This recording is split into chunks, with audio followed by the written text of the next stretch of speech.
going on, Jeromes? It's a beautiful Thursday here in the great state of Minnesota. Birds are chirping and stuff. Well, actually, it snowed. Another round of Vikings news dump. So first up, this is peak BS season, and I understand that aggregator accounts, or like rumor accounts, are very pervasive on social media, both on the old Twitter as well as on Instagram. Fully understand that, but as long as you know beforehand to take everything with a grain of salt, yeah, you're fine. Because I feel like all these rumors, there's a grain of truth, and then there's a lot of room for some BS, and also that includes reports from sources for verified insiders too. So NFL notifications put this up. Latest rumor: the Vikings star, and again, this is all for entertainment, so who cares? The Viking star wide receiver Justin Jefferson has high demands. Oh, you know who else has high demands? Divas. Except JJ's not a diva. Go on. Jefferson wants to become the highest paid receiver ever. The Vikings detail a short-term and long-term plan at the quarterback position, and offense remains pass-heavy. Once these issues are resolved, Jefferson will sign a massive contract. Now, on its face, you think like, oh, well, Jefferson just wants to be a diva and just wants to do that. What one of these points doesn't make sense? Well, first off, JJ deserves to be the highest paid receiver in NFL history, yes. The highest paid wide receiver ever. That's so stupid. What it is that, hey, there's a gaggle of 6 or 7 receivers. Whoever got paid latest or last is the highest paid of all time. And if JJ signs first, CD will probably pass him. Jamar Chase will probably pass him, is what it is. But that's not controversial. The Vikings detail a short and long-term plan at the quarterback position. Yes. We said that's the holdup with the extension. That's why JJ didn't get extended last year, because there wasn't a long-term plan. But now, I mean, if Kirk is back, great, just like JJ has said. If the Vikings go find their quarterback in the future, great, just like JJ has said. So I don't think that any of that is out of school. And offense remains pass-heavy. Well, Kevin O'Connell, I mean, given his offenses in the past, like, yes, he wants to throw the ball. It's not a run-to-throw offense. It's a throw-to-run. Now, yeah, have to have some semblance of a running game just to balance things out, and you don't get one-dimensional, yes, but the offense is going to be pass first, pass everything, and I mean they're not going to bring in prime Adrian Peterson and go back to the I formation. That's just not going to happen, man. So none of this is controversial. Something that would be controversial. So, JJ McCarthy is allegedly rising up draft boards, or what it is that the NFL sees McCarthy and his traits a lot differently than the draft community does, who just looks at his box score. But Destin Adams, who's a beat writer for the Colts, the NFL is significantly higher on J.J. McCarthy than I ever could have imagined. I had direct source today share that a team in the NFC has him as their quarterback too. Ooh, spicy. Now, Brett Coleman, a guru of the film, also the guy who relayed the Vikings very interested in trading up for Anthony Richardson last year. I have no knowledge that this is a Vikings thing, but this just feels like a Vikings thing. Yeah, I feel like Kwesi and Kevin O'Connell, like, they want to go up and get their guy. Now, do they have to get into the stratosphere to get him? I don't think so, because I think it will be a personal preference thing, different strokes for different folks. I feel like it will be, the Vikings, potentially getting up into the top 10 for McCarthy. Maybe it's ahead of the Giants at 6 or the Falcons at 8. But I do think that there's still a good chance that he's quarterback 3 or 4 off the board, probably 4. Someone's also off the board is Mike Zimmer, back in the game. Your new defensive coordinator for the Dallas Cowboys. Zimmer got to Dallas, and then Sharif Floyd just like, deuces, I'm going to Washington.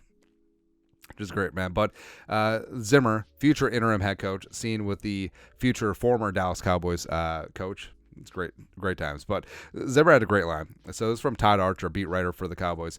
There's a reputation out there that I'm a jerk or something like that. It is what it is, I guess. But since it was announced I was going to be here, I've heard from so many players that played for me. Players here, not just defensive backs, the linebackers, the defensive linemen have texted me and said how happy they were for me.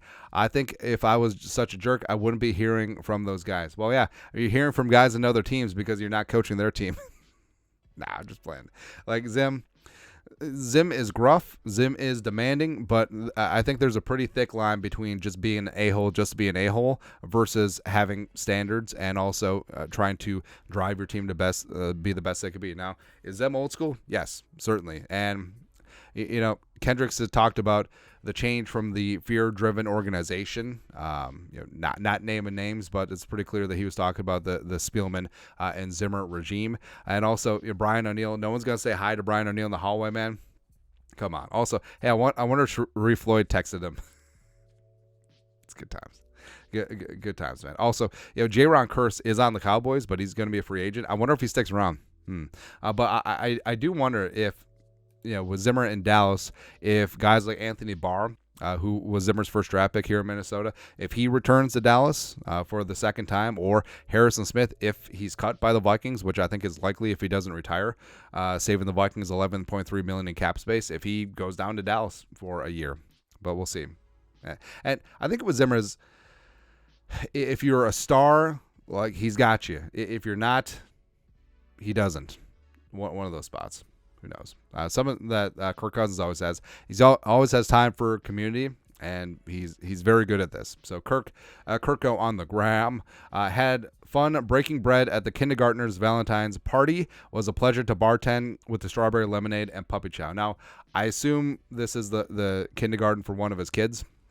Although, I feel like if Kirk just wandered into a random kindergarten and started slanging strawberry lemonades, I don't think people would bat an eye. But this is great. And I actually, did some with my kids' class. I read story time, and it was great. So I tried to do my narrator voice. Luke, I am your father. And my kid Rocco boy, he was just so excited. He's like, it was so weird. Also, I will say this. This is very much a tangent, but there's another Asian boy that's friends with my kid, and this has happened twice now. Like, when I go in and pick up my kid, if the other Asian kid sees me, he looks at me and calls me dad. Which, I don't know. I haven't met his dad, so I don't know if I look like him or not. But I feel like, bro, I mean, come on. There's 8 billion people on the planet. There's 3 billion Asians. We don't all look alike. Come on, man. Dude, come on. It's good times. But, so I was reading the book. 1, 2, 3, never catch me. Get to the top of the coconut tree. It's good times. Good times, man. Also, Kirk on the gram. I love the sunset tonight over Lake Michigan. Red sky in morning. Red sky at night. Sailor's Delight. Great for the sailors. So, no sweat for Edmund Fitzgerald 2. Well, that was Superior, wasn't it? Doesn't matter. Also, speaking of the gram. So, Jordan Addison is expanding boundaries, man. Not only is he expanding speed limits, but also pallets. So do your homework on fried spaghetti. Now, I feel like fried spaghetti, it's not really a Minnesota thing, but in terms of apps, it is pretty good.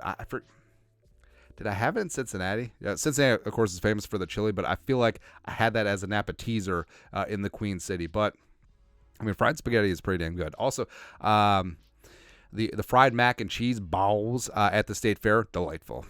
They're really, really good. And also, I feel like if it's such an easy layup. If you're a place, say you're a pasta place and you do a lot of spaghetti, mac and cheese, whatever. So if you have leftover inventory and you don't want to just throw it out, obviously you're not going to serve it before it goes rancid, but making them up into appetizers, it's fantastic. So buying them up, roll them in a little panko and eggs, and you're good to go.